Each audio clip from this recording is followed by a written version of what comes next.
Assalamualaikum warahmatullahi wabarakatuh. Selamat datang para netizen semuanya.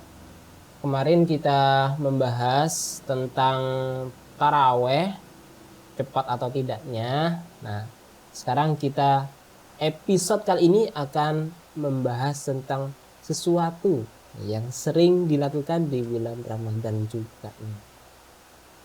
Netizen tahu nggak apa itu? Ya, tentunya adalah tadarus Al-Quran. Dalam membaca Al-Quran, kita harus senantiasa memperhatikan tentang tajwid, kemudian nada baca, serta kelancarannya. Pertanyaannya adalah, apakah boleh baca Al-Quran dengan super cepat? Yang kedua, apakah kebiasaan membaca Al-Quran ini hanya ada di bulan Ramadan ataukah bisa diteruskan di bulan setelah Ramadan? Oke, Gus. Oke. Gimana ini menurut pendapat jenengan ketika di musola-musola, di masjid-masjid, biasanya kalau setelah sholat taraweh itu masyarakat kampung, anak-anak, remaja dan lain sebagainya itu ngaji secara bergiliran atau istilahnya kita sebut dengan tadarus Al-Quran. Menurut pendapat jenengan gimana fenomena yang telah ada di masyarakat ini? Oke, terima kasih. Kita bincang-bincang ini untuk melihat sosial masyarakat Muslim yang ada di Indonesia.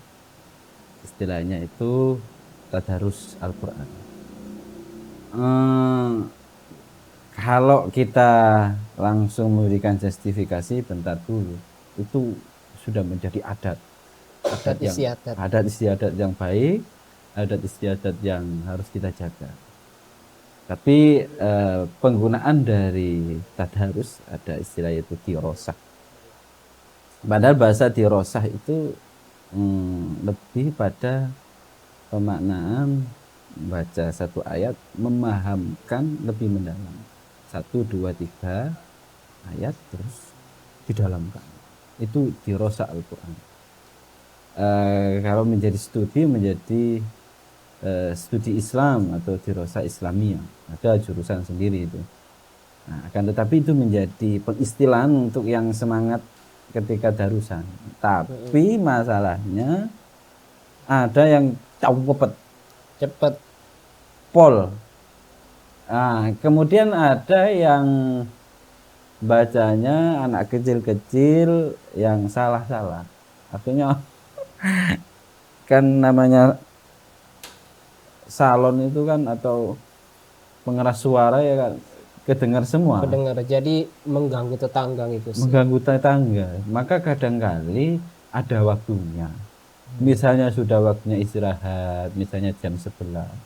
Ya mohon dimatikan. Mohon dimatikan artinya waktunya istirahat. Kemudian kalau misalnya ketika baca Al-Quran cepat, ya gak ada masalah selama tidak sampai merusak atas tajwidnya, kemudian makharijul hurufnya itu sesuai, ya gak ada masalah. Akan tetapi ternyata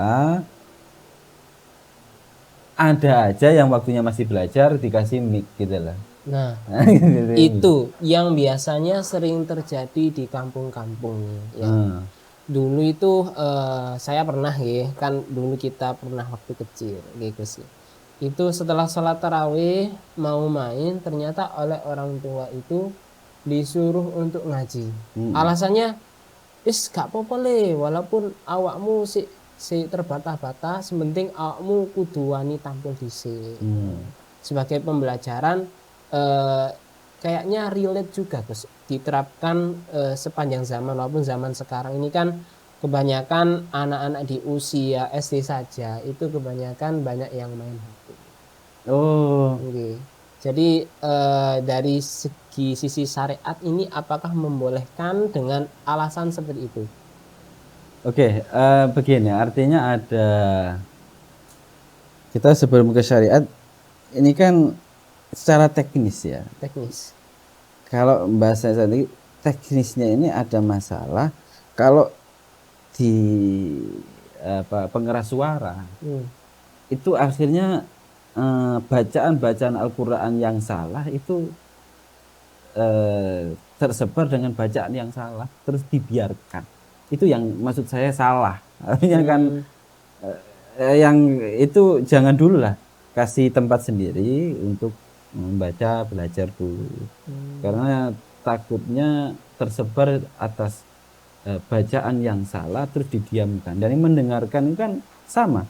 Ya, mendengar Quran sama membaca kan sama pahalanya. Sama. Sehingga ketika salah kita mendiamkan ya kita ikut dosa. Maka ya diajari dulu. Ajari dulu, mintanya pakai mik, kasih mik-mikan lah mungkin anak kecil itu. Mik-mikan. Jadi tetap ono mik salon cilik. Oh. Iya, kalau yang di luar pakai speaker luar.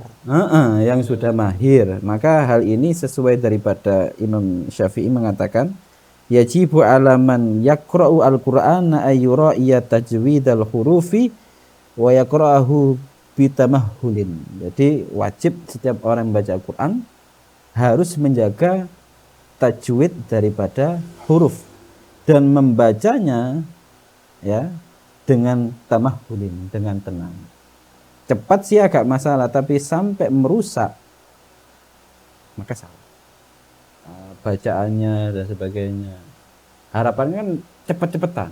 Akhirnya namanya musabaqah, perlombaan mengejar hatam. Tidak ada masalah, tapi bahasanya teknisnya mohon diperbaiki karena masalah kadang bacaan salah-salah itu terdengar gitu, dibiarkan. Itu menurut saya ayo Bapak Ibu, para tokoh masyarakat yang ada di masjid dan musola, jangan biarkan yang belum mahir untuk dikasih mic. Nah, jadinya membiarkan yang salah akhirnya ya kembali menjadi dosa. Kembali menjadi dosa sih. Saya juga setuju. Dari sisi lainnya, dari sudut pandang lainnya itu mungkin dengan menyuruh anak sejati ini di desa-desa terutama atau di lingkup sosial tertentu untuk ngaji di masjid supaya terdengar itu membawa privilege bagi orang tuanya. Misal anaknya suaranya enak nih, nah kemudian nanti kan tetangga menggosip anaknya siapa kan gitu itu menurut saya itu adalah sisi positifnya. Betul. Yang pertama, yang kedua juga dari situ akan menaruh minat bagi remaja yang lain. Masa saya kalah dengan anak kecil yang suara bagus itu? Akhirnya ikut ngaji seperti itu. Ya, ikut ngaji, dan itu pihak masjid juga ada klasifikasi. Kalau yang memang sudah mahir diberikan mic, sehingga orang tuanya itu dapat kebanggaan karena anak saya akhirnya bisa dapat mic ini, bukan sembarangan. Gitu. Terus nanti ada pertanyaan, loh tapi gak ada yang baca Quran di mic di musola ini gimana? Ya diatur sama tokoh masyarakatnya, makanya perlu untuk tarbiyah pendidikan dengan masyarakat, karena ini kita syiar Islam harus sesuai daripada aturan yang dalam syariat tersebut. Oke, jadi kesimpulannya nih berarti boleh dan sangat dianjurkan ya untuk membaca Al-Quran secara tadarus di bulan suci Ramadan, baik itu di musolah maupun di masjid, dengan cara teknis yang lancar baca Al-Qurannya, yang fasih dan yang bagus, menggunakan mic serta speaker yang luar.